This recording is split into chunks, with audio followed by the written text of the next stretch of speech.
What's going on, guys? Welcome back to the channel. We're gonna jump right into this one today. If you missed the last one, we got this front bumper for the 4Runner all built up, ready to go. So now we gotta paint it, get it 100% ready, but there's a few things we need to clearance before we start painting this thing. So you can see here I have the winch still mounted in the bumper, and I have the control box right on the side here mounted.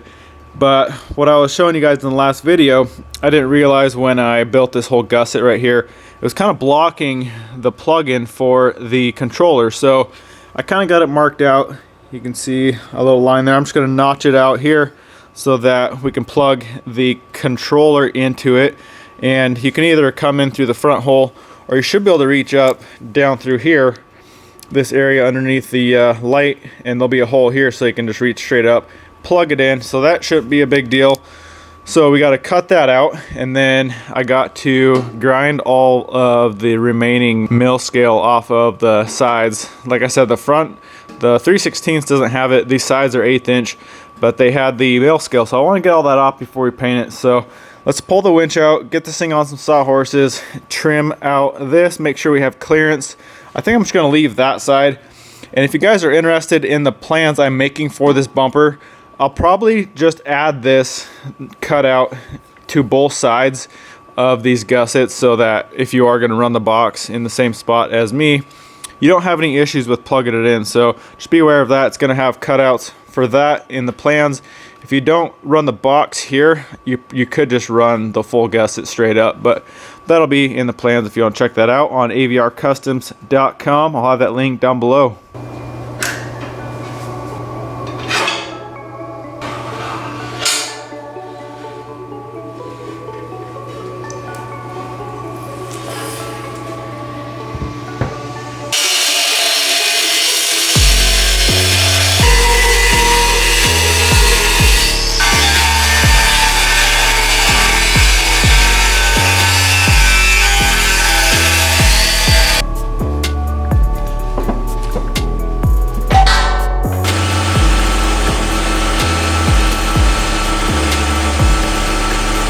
There we go, that'll do. Plenty of clearance, so I was able to get it through the front there, through that hole I put in.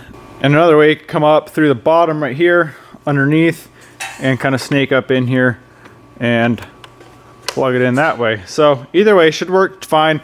Plenty of clearance, so that is good to go. I'm going to go through with a flap disc and get all this mill scale off now.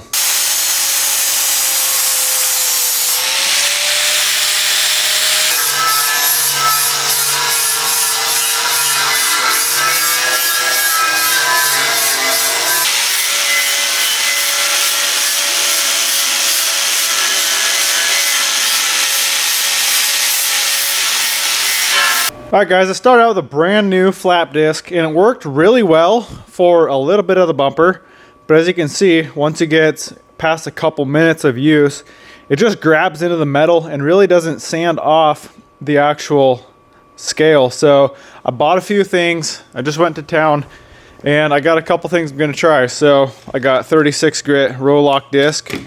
I got a 40 grit paper for the DA.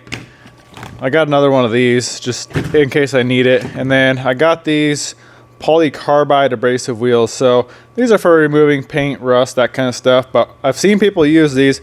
I'm going to try it out. One of these has got to work. If not, I'm going to need you guys' help with what you've used. I know you really don't absolutely have to remove it, but there's so little left on the bumper. I really want to get it all off, and the primer just sticks that much better to the actual bare steel and not that. So I want to try to get it off. So let's try this stuff out. Hopefully one of these will work.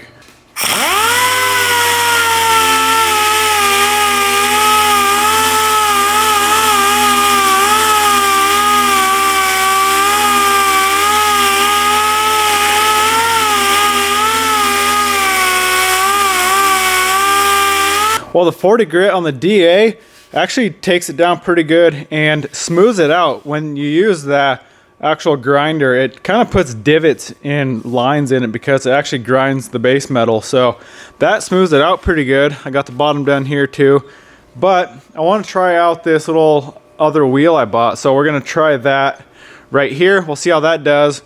And I think once I'm done with everything, I'm gonna go over the whole bumper with the DA and kind of try to flatten it out a little bit. I know it doesn't matter, probably way overkill because we're doing the Raptor liner, but might as well. So we're gonna see what this wheel does now.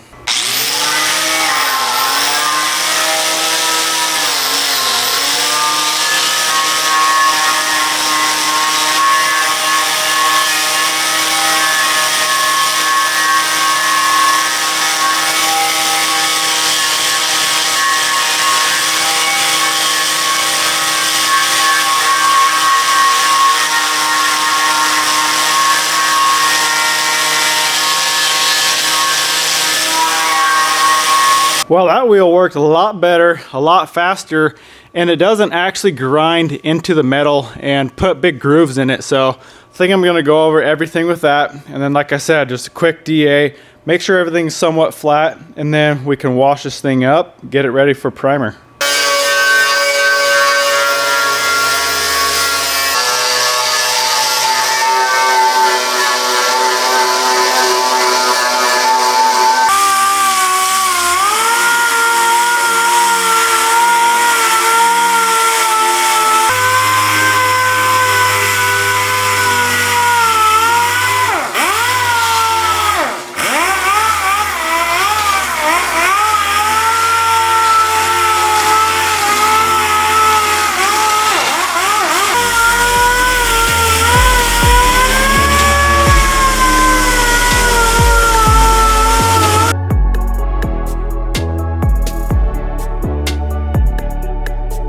All right guys, got it all flattened out, sanded, and all the male scale off this thing. So the front side is good to go. The back side, I'm just gonna go at it with this little angle grinder here with a little Scotch-Brite or a sanding pad on there.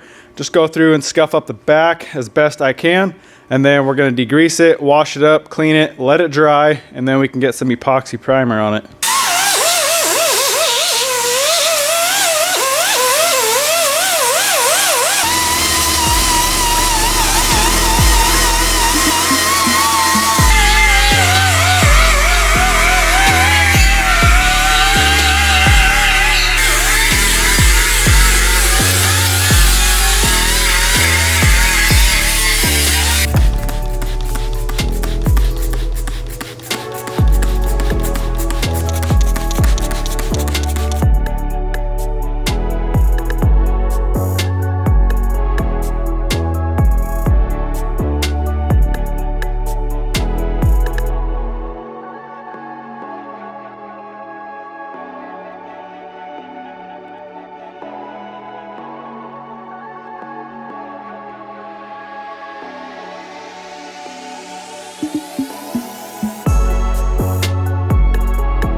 All right, we got the bumper all cleaned up and ready to go for some primer. So got some plastic down on the floor. Bumper is set up, so I'm gonna have to do this a little bit differently than the previous bumpers. I'm not gonna be able to spray the entire thing at once. So I think what I'm gonna do is set it like this. I'll spray the whole back side and then I'll let that flash, and then I'll just roll it over on its back with the front side sticking up, and then I'll spray the whole front. So it might mess up a little bit just on these little edges here, but I can touch that up, no problem. It's just gonna be a lot easier this way versus trying to set it up and making it able to, you know, spray the entire bumper without moving it. So we're gonna go that way. I got some epoxy primer. I'm just using Omni, but I've used the Raptor epoxy and it's a very good product. I'll link that stuff down below.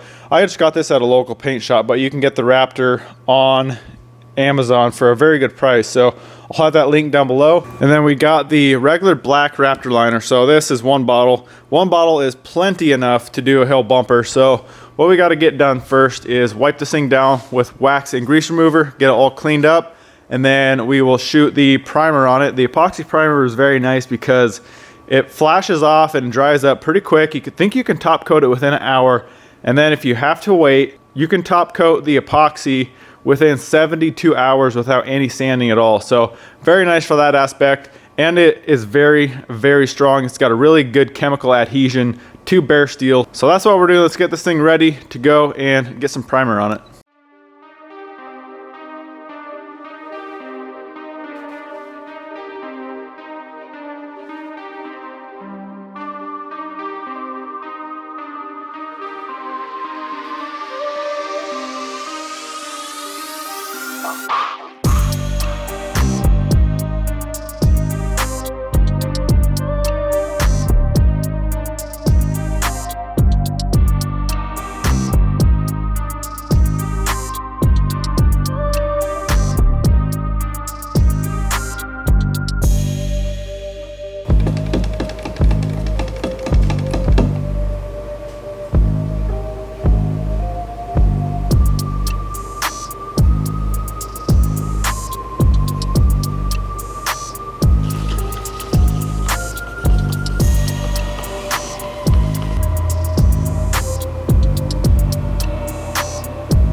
All right guys, now the next day, the Raptor liner is nice and hardened up.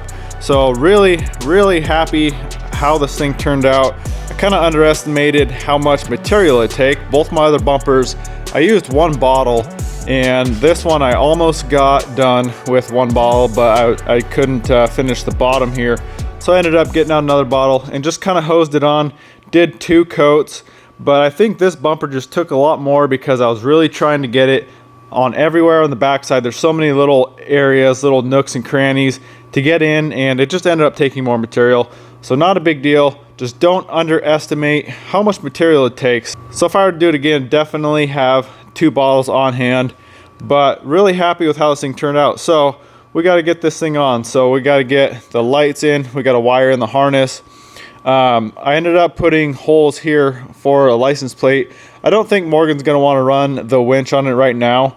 I actually bought that winch for another project, so we're going to leave the winch off for now, and we'll just bolt a license plate on here. I suppose if you wanted to run a winch and you wanted to run a license plate, they do make Fairlead plate mounts, or you could fab up some sort of bracket to bolt on down here.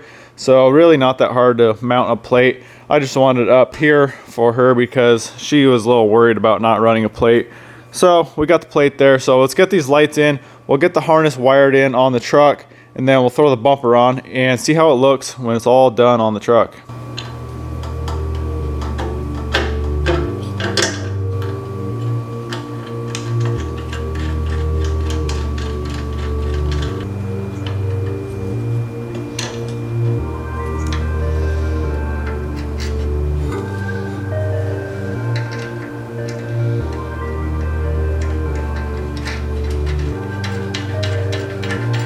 All right, we got the lights in, so let's get this wiring harness and switch installed. So just regular old light bar harness with 2 leads for 2 lights. And then I bought this switch here. So this should fit in the factory location on the runner right here or here. So I measured it. It should be pretty close. I might have to do a little bit of trimming, but we should be able to fit it there. So we'll get the switch in, we'll run the harness in, and then it's just a power and a ground. And then we'll have to mount the relay somewhere, and it should be easy enough.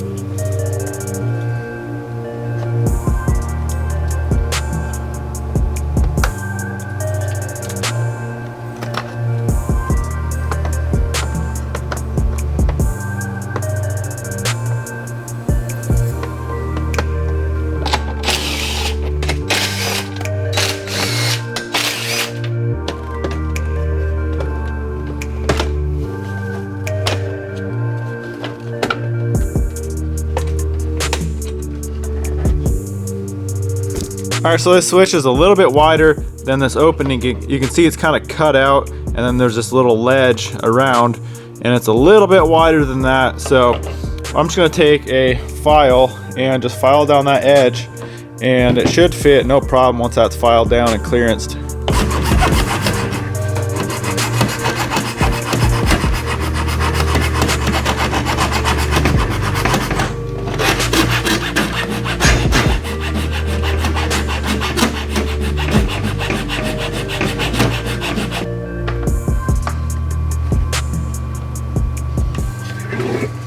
There it is, fits like it's meant to be.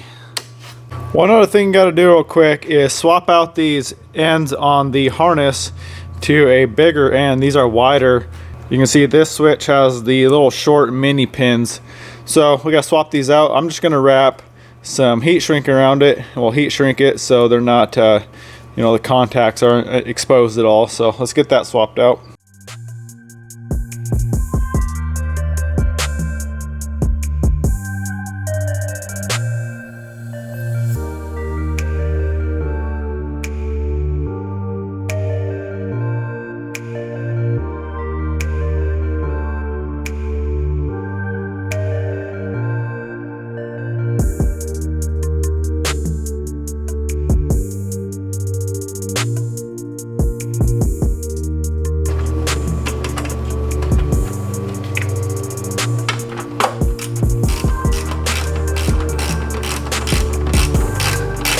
right, we got this all installed. Kind of hard to show and honestly kind of boring to watch.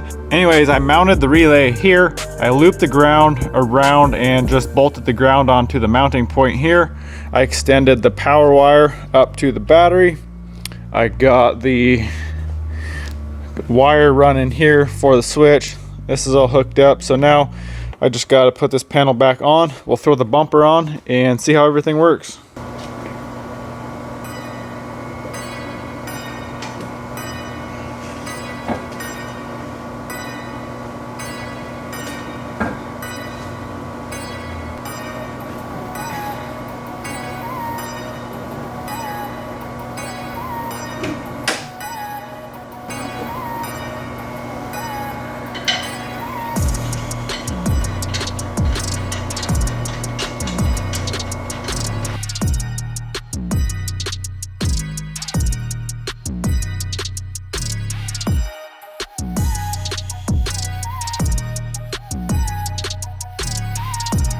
There we go, bumper's on and looking really good. Really liking the look after we got the Raptor liner on it. We got the lights in, those are hooked up, ready to go. Got the switch right here. You can see both lights are working like they should.